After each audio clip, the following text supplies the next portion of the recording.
Hello, আসসালামু আলাইকুম friend. সবাই কেমন আছেন? আশা করি সবাই ভালো আছেন।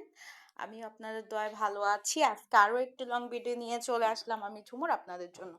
আশা করি ভিডিওটি সবাই পুরোটা দেখবেন আর কেমন হয়েছে কমেন্ট করে অবশ্যই বলবেন। তো আমি আজকে একটা রান্না নিয়ে চলে এসেছি। এটা হচ্ছে কইডা। আমি আজকে ডিম দিয়ে বাজি করব। তো আপনাদের সাথে কইডা বাজিটা শেয়ার করতে চলে এসেছি। তো প্রথমেই কিন্তু আমি কইডাটাকে একদম ভালো করে ফ্রেশভাবে একদম ছুরি দিয়ে ছিলে নিয়েছি, পুরো ছোলাটা ফালিয়ে নিয়েছি। তো এটা নেওয়ার পরে আমি এই পেঁয়াজ, রসুন, কাঁচামরিচ যেখানে যা লাগে সব কিছু কেটে নিচ্ছি। তো পেঁয়াজগুলো আমি কেটে নিচ্ছি আস্তে আস্তে করে। আপনারাও এরকম করবেন। আর আমি এই যে আমাদের ঘরের এখানে এই পিছন সাইডে আমাদের পাকের ঘরের পাশে এরকম গোসলখানা, ওখানে বইসা বইসা করতেছি বাইর সাইডে। ওইটা এখানে আমরা সব ধোয়া ফেলা করি।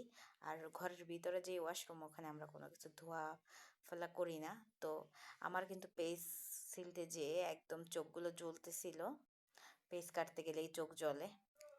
আর সব মানুষেরই কিন্তু জ্বলে, আমি একা না। আমার একদম বিরক্ত লাগে, সবসময় কান্নায় আসে, চোখে পানি চলে আসে, এই আর কি। তো পেস্টটা আমি সুন্দর করে ছিলতেছিলাম একদম আস্তে আস্তে। তো পেস্টটা আমি এরকম এই যে ছিলে নিচ্ছি। তো আমার চোখ জ্বলতেছিল অনেক।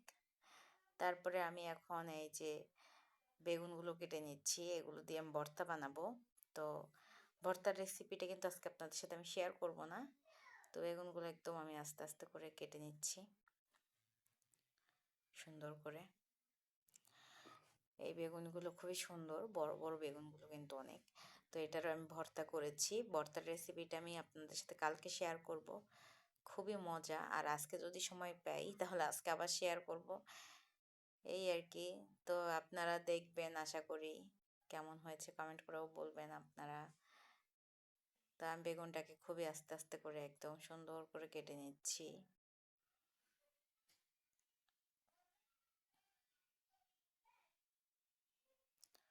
তো আজকে আমি কিন্তু আমার যে রান্নাঘরটা ওইটা কিন্তু আমি আজকে লিপ দিব। কারণ রান্নাঘরটায় অনেক সময়, বেশিরভাগই সময় চেলা, পোকা এগুলো আসতেই থাকে।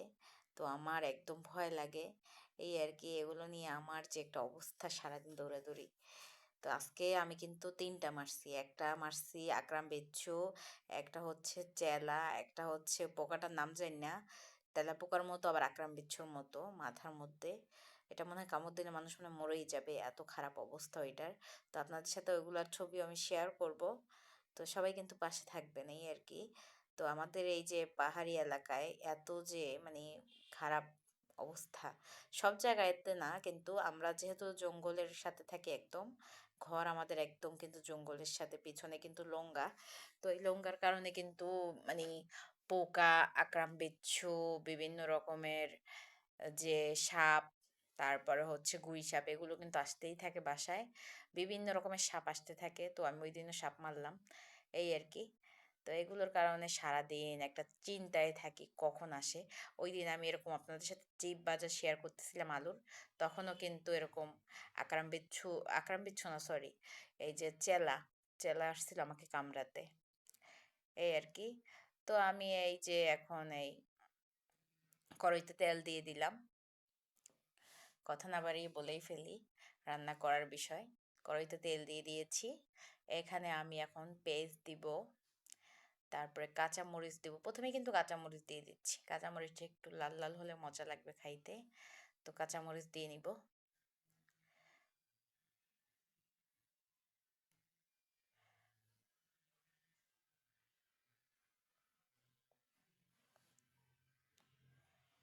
পেঁয়াজ, কাঁচা মরিচ, ডিম,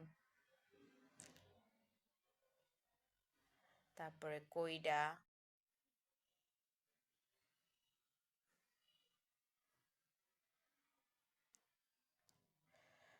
কইডাটা একটু পরে পরে কিন্তু লাড়া দিতে হবে সুন্দর করে, কারণ একদম এটা হালকা ভাজা দিতে হবে লাল করে।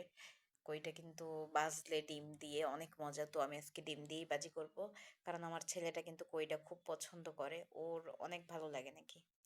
তো আমি কিন্তু কালকে হাতে মেহেদি দিয়েছিলাম রাতে, মেহেন্দি পাতা। তো দেখেন আমার হাতের আঙুলগুলো কত লাল লাল দেখাচ্ছে।